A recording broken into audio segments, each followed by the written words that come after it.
Hey guys, 24/7 here. So I know you guys have been wondering where the match has been. Like I said, we filmed it. We tried uploading it. We're just having issues with the copyrights. YouTube won't let us upload it right now.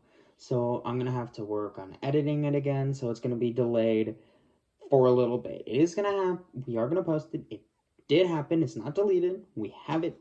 We have the footage. I'm just gonna have to edit it down to just be able to upload it. So I'm sorry about this. It's not. Don't like. There's. I wish we could have uploaded sooner. It's driving me fucking nuts that it's not uploaded yet, but it is happening. It is going to happen. So to commemorate, me and Zach were talking about what we wanted to do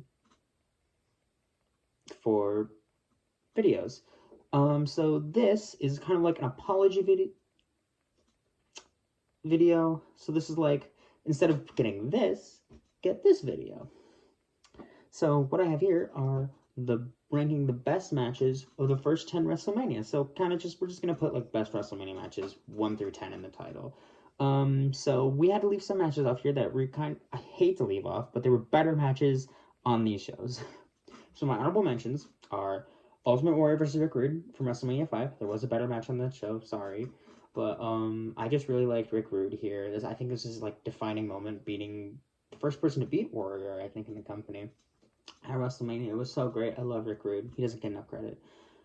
This one hurts, but this was like the most toss-up one, and was Randy Savage versus Ric Flair. I hate that I had to leave this off the list. And I know people are getting upset, like, how could you leave a Randy Savage match off this list? We have a lot of Randy Savage on this list. He's the best. What do you want from us? But there was a better match on this card, we thought. And then the final honorable mention.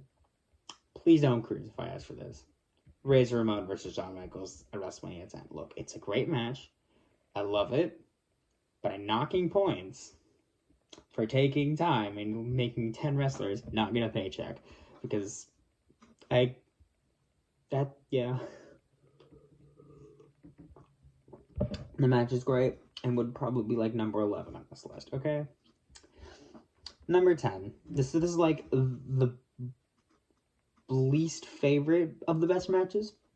Was Shawn Michaels versus Tatanka from WrestleMania 9. Are you guys surprised WrestleMania 9 match is the lowest? I mean, it's not a bad match. It's not good, but it's not horrible. I rewatched it. I rewatched all these matches before doing this, so even for shows I didn't review.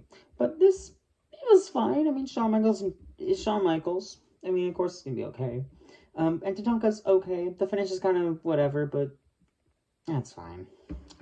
Next, Piper and Orndorff versus Mr. T and Hulk Hogan from WrestleMania 1. It's the first WrestleMania main event. It wasn't really it was trying to be a big match on the biggest stage, and it worked. It was a fine match, nothing special.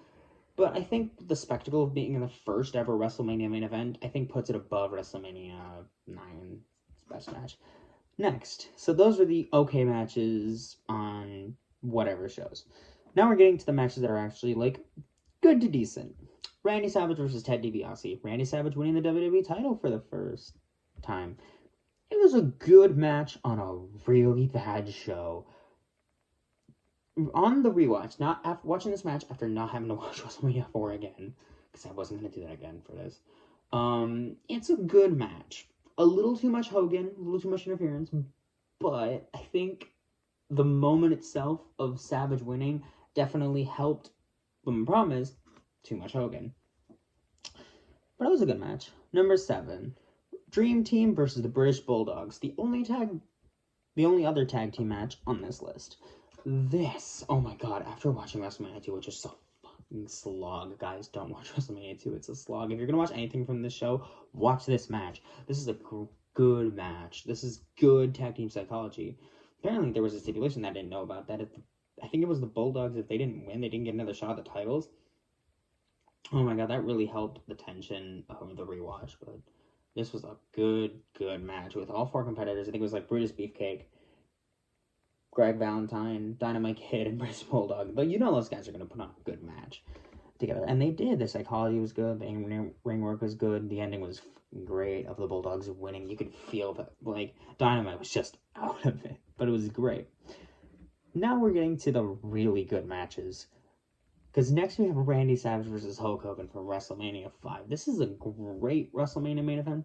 This is a very good WrestleMania main event, but not a great one. Savage does a lot of his really good heel work in this match, and I think that really helps this match. But it is a standard Hulk Hogan match. Savage definitely, being in the ring with Savage definitely helped Hogan in this match. But yeah, this was a really good match. Not a great match, but a really good one. Next, so this is the match that replaced Randy Savage versus Ric Flair, and we decided Bret Hart versus Roddy Piper was the better match. I think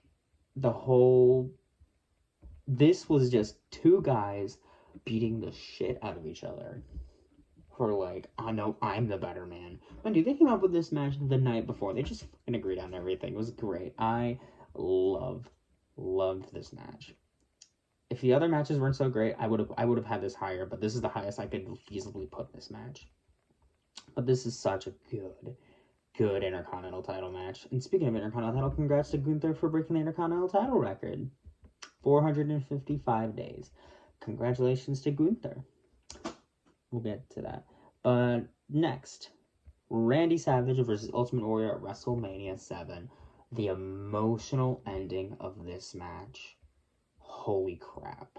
This match was very good, but the ending and the stuff afterwards elevated it from very good to really, really, really, really very good.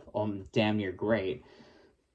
Just the whole thing of Savage and Elizabeth came back together, man, the tears started coming. It's one of the greatest WrestleMania moments of all time for a reason. But the match itself was super good. Like, Warrior, when he puts his working boots on and he's in the ring with a good worker, he puts on such high emotional matches, which is weird. But he does, and it's great. Next, Ultimate Warrior versus Hulk Hogan, WrestleMania 6. Now we're into the truly great / legendary matches. Holy shit.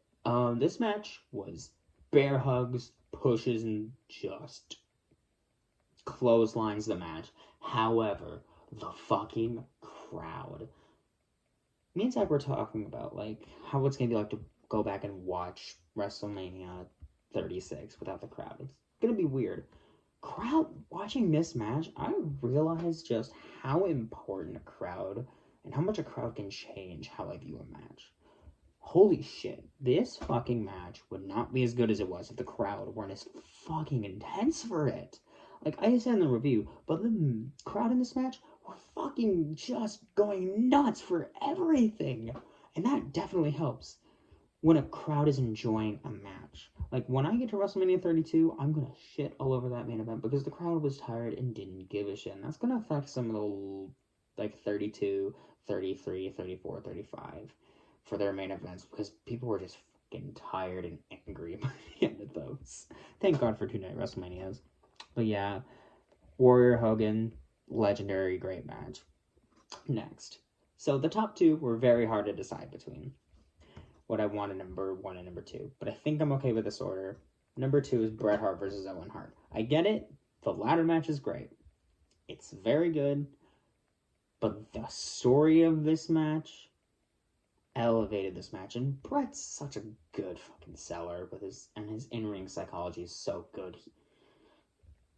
God, I feel bad for the people who never have watched Bret Hart matches.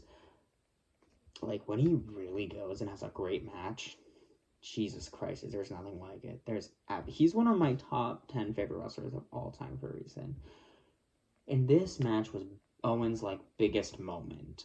Like, him beating his brother at WrestleMania. And Bret didn't want to fight his brother. He was just toying with Owen. But Owen was just pushing him, and it was just so fucking good.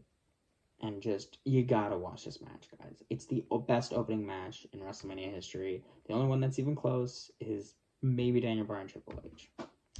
But number 1. Could it be anything other than Savage Steamboat?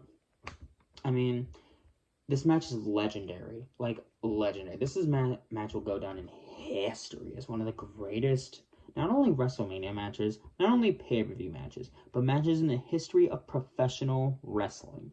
This match, I'd argue, helped put the Intercontinental title like on a big level. Like, Savage was really great, but this match, people were like, "Holy shit! This is for a mid-card. This is for a mid-card title." Like, fuck, man, they put their working boots on. This match is so fucking good. It's so fucking great.